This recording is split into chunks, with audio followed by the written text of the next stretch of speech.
And I made a lot of mistakes in the past, and I thought that in order to make it in the industry, you have to throw somebody under the bus.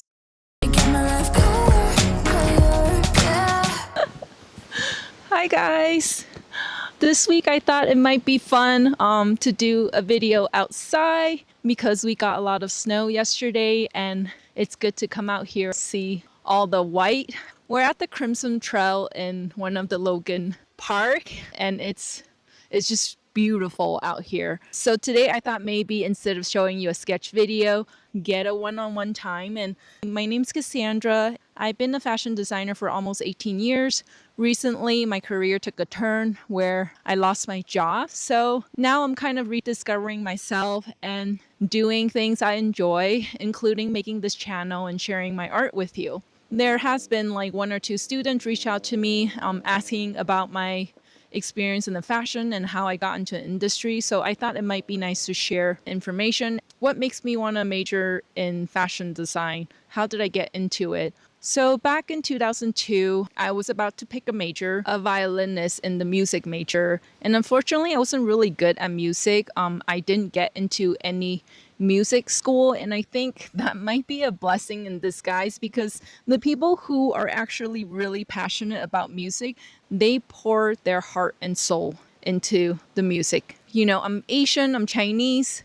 So if you tell people, hey, I'm going to go to LA, they're like, oh, you mean UCLA? Good for you. No, Cal State LA.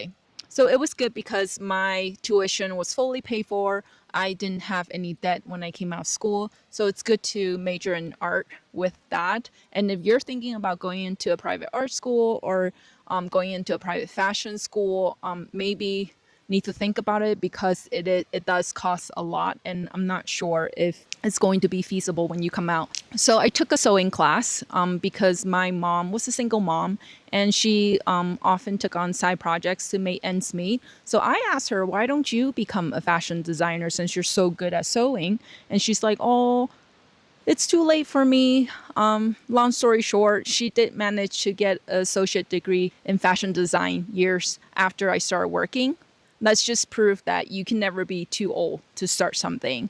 I took a sewing class and I just fell in love with it. It was a good balance of being creative and doing art, but also having more of a critical thinking mindset and problem solving and creating a product. If you really think about it, designers creating products out of thin air is really, really amazing. And it's really rewarding seeing your final product comes out, even at the prototype stage. It's like, oh, so awesome. Being able to see that process is amazing experience. The second question is, how did I land my first job? So I took a lot of internship working for free before I graduated. I think I took about 3 internship and none of them are paid internship. But I want to make sure that I get a wide range of experience before I graduate. And the last company I interned for was a bigger, well-known company. They, after the internship, they offered me an opportunity as an assistant designer. Unfortunately, at that time, I didn't take it because I still had 1 semester of school left. But a year later, I went back to them. That's after repeatedly sending my resume over and over again until to the point where they're like, oh, we recognize this resume and now it's good to have a face attached to it. So that's how I got my first job in the industry. I just have to say that I wish somebody had told me your first job, it's really important to find a good mentor that's willing to help bring you up and help you grow as a designer. And I think a lot of designers out there are missing that guidance. So if you can find a company and a boss that's willing to support you and help you grow as a person and a designer, that's awesome. That's more important than, like, say, getting a really high paying job.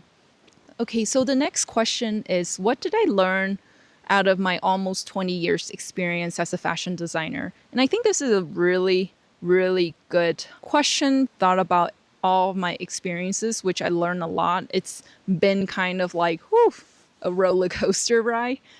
If you know what I mean. I think more important than being a talented designer is having that human connection and having that human connection one-on-one with your boss, because at the end of the day, they're not going to promote somebody that's like super talented if they don't like you. You know what I'm saying? just establishing that deep connection and that friendship with the people you work with is probably the most valuable experience I've learned.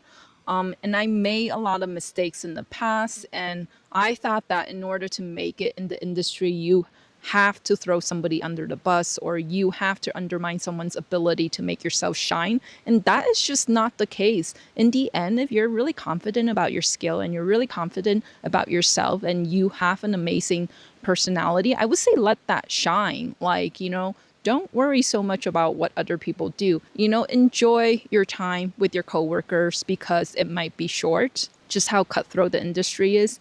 And if at the end of the day you make like one friend and one human connection out of that job, that is worth more than anything. So, yeah, just, being human and having a good relationship with people. And I think that would be like the biggest takeaway for me. Okay, so the next question is, what is the most proudest project, best collection you have worked on?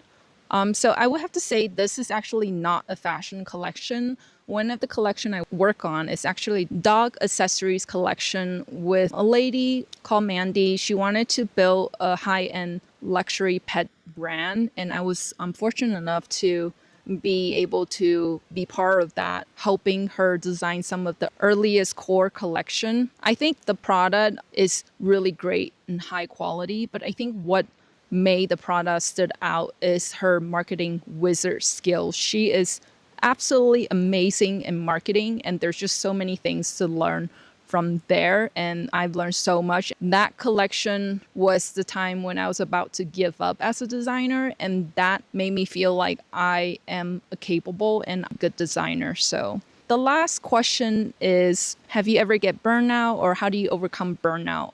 As a creative, we work nights and day. We sacrifice our family time just so that we can bring out the best product for you. You definitely get burnout from time to time, for sure, being in the industry, especially being in the industry for almost 18 years. I did take some downtime in between to do my own things, kind of like what I'm doing right now, and just explore different aspects and improve different skill sets. So how I overcome that is meditation. I think that's really helping me right now is to meditate, but also to find out what makes you happy and what you value and what you want to take out of this journey as a designer. And for me right now as a mom, nothing makes me happier than spending time with my family and also taking care of them and just going to experience beautiful things with them, having a beautiful life. And if I remind myself that and I am doing that already, I just feel so centered, so grounded, and so fortunate. So yeah, trying to find out what makes you happy, I think, is really, really important. So I hope you enjoyed a beautiful view. And if you like videos like this, please help support the channel and subscribe. It means the world to me. And if you're still with me, I am so thankful you're here with me today. I will see you next week. All right, bye.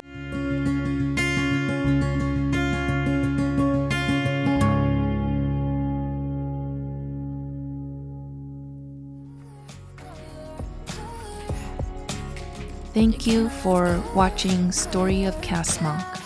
Have a beautiful day.